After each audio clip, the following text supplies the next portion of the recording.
বলি আমি আপনি সেটা পারবো, সেটা হলো আমি যখন পণ্য বয়কট করবো, তখন আমার সরকার আজকে দেখেন এত কিছু হচ্ছে, সৌদি আরব পয়সা তামসা ওরা প্রথমে ফিলিস্তিন নিবে, এরপরে সিরিয়া নিবে, এরপরে মিশন নিবে।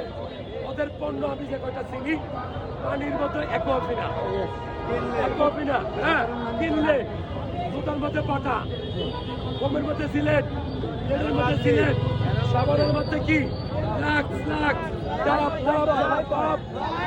তারপরে আমরা খাবার খাই Sprite, Coke, Coca-Cola, Fanta, Mirinda. আমার আপনার উচিত হলো যতটা পারে তাদের বয়কট করে। আমার কথা বয়কট।